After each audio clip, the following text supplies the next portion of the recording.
चीन और अमेरिका के टकराव की। चीन ईरान तेल का सबसे बड़ा खरीदार है।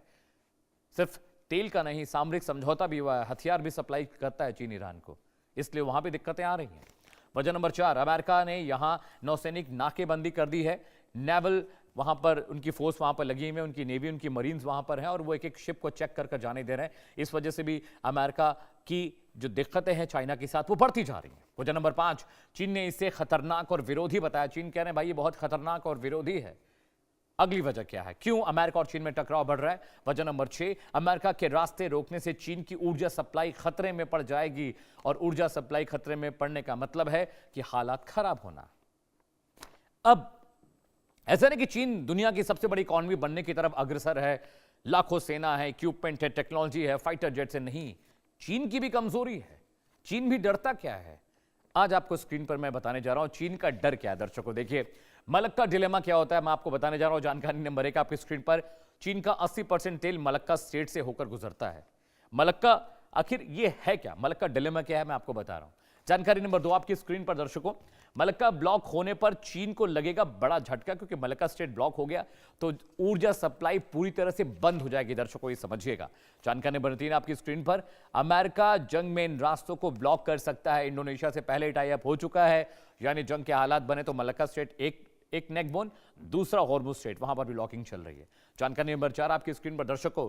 इसी डर को मलक्का डिलेमा कहते हैं और चीन इसी डिलेमा का शिकार है। यही उसकी कमजोरी है जिसकी वजह से वो परेशान है, हताश है कि ऐसा ना हो कि मलक्का स्ट्रेट पर भी जाम लग जाए, ट्रैफिक, और वहां से भी हमारे वेसल्स ना गुजर पाए। दर्शकों एक बड़ा पैनल मेरे साथ जुड़ रहा है। अगले घंटे लगातार बहुत इंटरेस्टिंग चर्चा हम करने जा रहे हैं चाइना को लेकर कि भाई चाइना किसी से डरता नहीं है, लेकिन चाइना यहां डरता दिखाई आपको देगा। जी हाँ, स्वागत कीजिए मेजर जनरल डॉक्टर राजन कोचर साहब का। सर बहुत बहुत स्वागत है, बहुत शुक्रिया आपने वक्त दिया हमें। सुरेंद्र सिंह लाली आपको तस्वीरों में दिखाई दे रहे हैं, विदेशी मामलों के जानकार हैं। लाली साहब बहुत बहुत स्वागत है। रवि करकरा साहब आपको दिख रहे हैं, फाउंडर हैं इन्वेस्ट न्यूयॉर्क फोरम के, अमेरिका से लाइव जुड़े हैं। सर बहुत बहुत स्वागत है आपका भी। विनस उपाध्याय जी मेरे साथ हैं, सीनियर जर्नलिस्ट हैं और चाइनीज मामलों की जानकार है। मैम आपका भी बहुत बहुत स्वागत है, बहुत शुक्रिया आपने वक्त दिया। सबसे पहले मैम विनस मैम मैं आपके पास आ रहा हूँ, क्योंकि चाइना और अमेरिका का टसल सिर्फ कोल्ड वॉर तक अब सीमित नहीं रह गया है। उधर ताइवान है, इधर होर्मुज है, ईरान है, मिडिल ईस्ट है, रशिया है, मल्टी डायमेंशनल फंक्शनल पॉलिटिक्स अब सारे देश करने लगे हैं। ये जो करंट सिनेरियो है, चाइना ने कह दिया है मैम कि अगर होर्मुज स्ट्रेट लॉक रहा तो ये बहुत बड़ा बोन ऑफ कॉन्टेंशन होगा और तनाव बढ़ेगा, लेकिन अमेरिका ने कह दिया हम जाने नहीं देंगे। How do you see it ma'am, कैसे देखते हैं आप इसको? मैम आप म्यूट पे, you are on mute ma'am, please unmute yourself.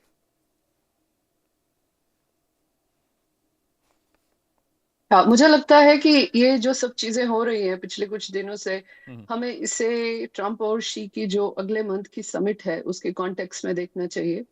हाँ, जो ईरान और यूएस के बीच में हो रहा है, जो समझौता वार्ताएं हो रही हैं और उसके रिलेटेड जो यूएस प्रेशर क्रिएट करने की कोशिश कर रहा है, जियो पॉलिटिकल प्रेशर जिसे आप बोल सकते हैं, because US has to negotiate with multiple parties और China has major stakes in Iran.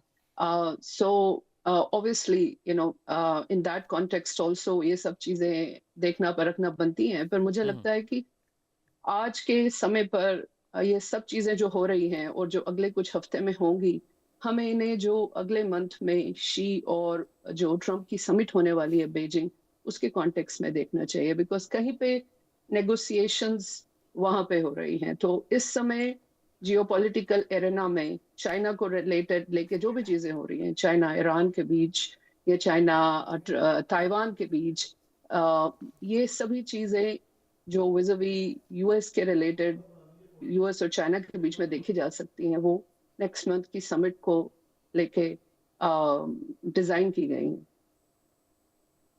Ji ma'am, ठीक है, stay with me ma'am, point taken. General साहब मैं आपके पास आ रहा हूँ, इसके बाद मैं बाकी अपने गेस्ट के पास जाऊंगा। ये कहीं ना कहीं ये बात तो डेड श्योर है कि चाइना और अमेरिका सामने सामने वॉर में कभी भी मुफ्तला नहीं होंगे, कभी they will not start a war in between. लेकिन अभी जो सिचुएशन बन रही है सर, अगर आप किसी की एनर्जी सिक्योरिटी पर ही कब्जा कर लें और अगर आप उसको फ्यूल नहीं मिल रहा है, उसको एनर्जी नहीं मिल रही है, उसकी इंडस्ट्री, उसकी इकॉनमी उसी पे बेस्ड है पूरी दुनिया की। अमेरिका एक डबल गेम खेल रहा है, उधर वो ईरान को भी लॉक कर रहा है, इधर चाइना की सप्लाई को भी रोक रहा है। मलक्का स्ट्रेट में इंडोनेशिया से आप टाई अप कर चुके हैं, भारत के साथ आपके रिश्ते अच्छे हैं, तो ट्रम्प साहब कुछ दूरगामी गेम खेलने की कोशिश कर रहे हैं। मुझे लगता है सर कि जो उनका होराइजन है, जो व्यू है इन्वेस्टमेंट में, कहते हैं कि long term horizon is better than short terms, तो मुझे लगता है कि लॉन्ग टर्म वो देख रहे हैं इस चीज को। धन्यवाद। मुझे एक एक मैरीटाइम फिलोसफर होते थे, बहुत माने हुए, एल्फ्रेड थेयर महान, और उनकी बात मुझे याद आ रही है आज। ही जो बात वो लोग इतने साल पहले एक्चुअली करी, वो आज सच होकर दिखा रही। वो बोलते थे कि ये जो कंट्रोल है मैरीटाइम चोक पॉइंट्स का, ये एक पावर को आउटकम्स शेप करने देगा। और स्ट्रेट ऑफ हॉर्मुज में हमने देख लिया, और आपका बाबा मंदब भी उस टाइप का हमने देखा कि 1-1.5-2 साल पहले, आप जानते हैं हाउथीज ने कैसे इसको रेड सी के ऊपर अपना कंट्रोल कर लिया था, और उसमें तकरीबन 12% वर्ल्ड का ट्रेड इफेक्ट हुआ था जी। अब हम इसको, जो ट्रम्प की जो बात है ना, देखिए आज ट्रम्प ने एक बहुत बड़ा लेसन इस लड़ाई में सीखा है, और वो है कि ये अगर आप एक सेंटर ऑफ ग्रेविटी को कंट्रोल कर लें तो शायद आप ये उस लड़ाई का नैरेटिव को बदल सकते हैं। और आज अगर हम देखते हैं कि एक centre of gravity straight of Hormuz निकला है, जिसकी वजह से ईरान 40 दिन की लड़ाई के बाद भी आप नहीं बोल सकते कि ईरान हार गया, बिकॉज ये जो इम्पैक्ट इस ईरान ने किया है स्ट्रेट ऑफ हॉर्मुज के पूरे कंट्रोल के ऊपर, अब ये एक लेसन है डोनाल्ड ट्रंप ने सीखा है, और वो इसीलिए अभी मलक्का स्ट्रेट्स की बात करता है। Malacca strait is around 930 kilometres, एक फनल शेप्ड है ये, और जो इसका विड्थ है, जो इसकी शॉर्टेस्ट विड्थ है, वो है 95 किलोमीटर। अगर आप इसको कंपेयर करें हॉर्मुज से, हॉर्मुज से 33 किलोमीटर, ये 95 है। तो एक ऑलमोस्ट सिमिलर टाइप का कंट्रोल वो चाहते हैं। यहाँ पे इंडोनेशिया इन्वॉल्व है, यहाँ पे मलेशिया इन्वॉल्व है, सिंगापुर इन्वॉल्व है। 3 कंट्रीज आती हैं जो मलक्का स्ट्रेट्स के इस बाजू में, जो अपने कोस्टल एरियाज में है, और खासतौर पर इंडिया का बहुत यहाँ पे इंपॉर्टेंट रोल है। आपने सुना होगा Sarang port. Sarang port Indonesia में है, जहाँ पे इंडियन नेवी परमानेंटली डिप्लॉयड है, और वो इसको इंडोनेशिया गवर्नमेंट के साथ मिलके, इंडोनेशिया नेवी के साथ मिलके इकट्ठे वो ये उस पोर्ट को डेवलप कर रहे हैं। और जो आपके कार निकोबार आइलैंड्स है और एक कैम्बल बे है, बहुत ज्यादा दूर नहीं है, it's just hardly 6 hours away from state of Malacca. और पोर्ट ब्लेयर से, जहां पे हमारा अंडमान निकोबार कमांड है, वहां से लेस देन 24 आवर्स अवे।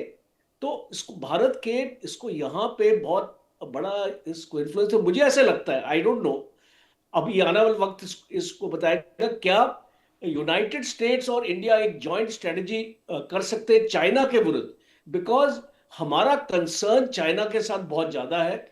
और हम जिस तरीके से हमारा जो नॉर्दर्न सेक्टर है, हमारा जो बॉर्डर, अभी 2 दिन पहले ही चाइना ने एक कंट्रोवर्सी निकाली वहां पे कि इसको नेमिंग ऑफ प्लेसेस अरुणाचल, इसको दोबारा से वो एक कंट्रोवर्सी जिसका भारत ने खंडन किया। तो इसको मैं एक आपके पैनल पे एक पॉइंट छोड़ के जाता हूं, सोचने का पॉइंट है ये कि आने वाले वक्त में क्या इंडिया और यूनाइटेड स्टेट्स मिलके चाइना को चेतावनी दे सकते हैं, एक चैलेंज अपना दे सकते हैं स्ट्रेट ऑफ मलक्का में, बिकॉज एक important logistic hub India Indian Ocean region में एक आपको देता है, आपका पोर्ट ब्लेयर है, और आपके कार निकोबार आइलैंड्स, हम उसको डेवलप कर रहे हैं। ISR कैपेबिलिटी हमारे उसको लगाई हुई है वहां पे, international intelligence surveillance and reconnaissance.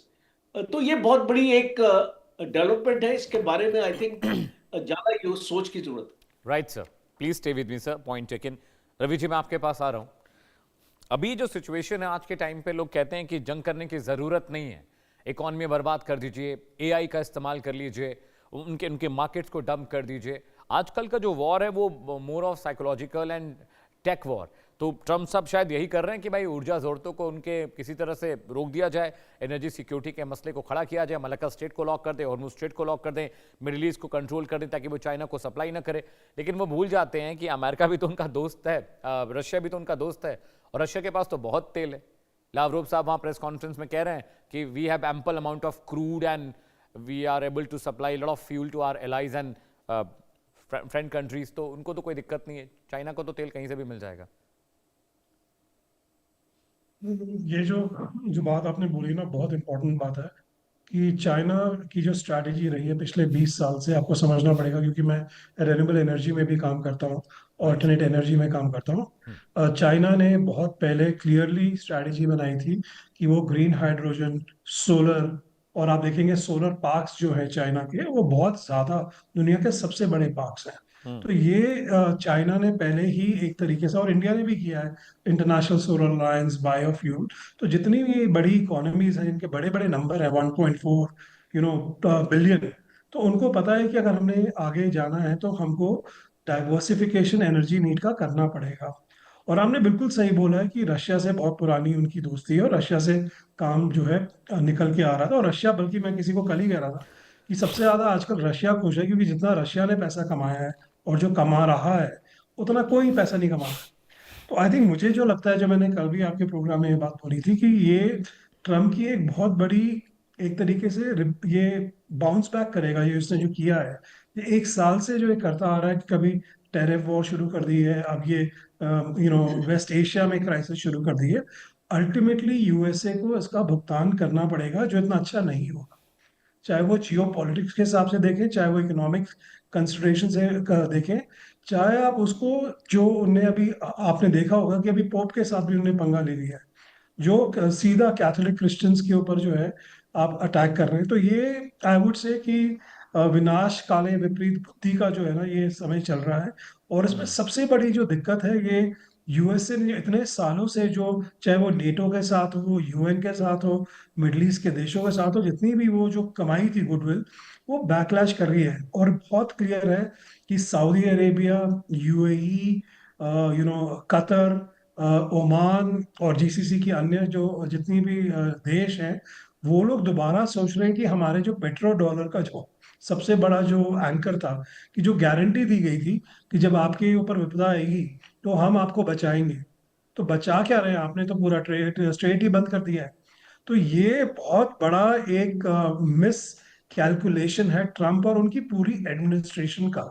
जो जेडी वेंस का पाकिस्तान में जो बहुत बड़ा फेलियर हुआ है नेगोशिएट करने का, वो बहुत क्लियरली दिखाई देता है कि चाहे Alright, मिड टर्म में, या ठीक, मैं just complete the thought that JD Vance का जो है, जो मैं 25th अमेंडमेंट की बात करता हूँ, उसमें भी काफी लोग अब ये उठा रहे हैं क्वेश्चन की क्या जेडी वेंस 25th अमेंडमेंट के बाद प्रेसिडेंट बन सकते हैं। तो ठीक। वो भी बहुत ज्यादा कुछ अभी काफी इंटरनल यहाँ पे बहुत ज्यादा दिक्कतें चल रही हैं, काफी ज्यादा इश्यूज उठ गए हैं, पोप को Alright, लेकर sir. तो और भी ज्यादा Alright, sir. डिस्कशन हो रही है। सुरेंद्र सिंह लाली साहब मेरे साथ हैं। सुरेंद्र जी, आपने सबकी बातें सुन ली। अब मैं आपसे सवाल ये पूछ रहा हूं कि अमेरिका किस तरह की फॉरेन पॉलिसी का इस्तेमाल कर रहा है, नहीं कर पा रहा है, ट्रम्प साहब को समझ में नहीं आ रहा है, ईरान वॉर में वो फंस गए हैं, चाइना से डायरेक्ट कन्फ्रंटेशन वो कर नहीं सकते, ताइवान की भी चिंता उनको सता रही है, उधर इंडोनेशिया, मलेशिया, साउथ चाइना सी में भी उनका इंटरेस्ट है।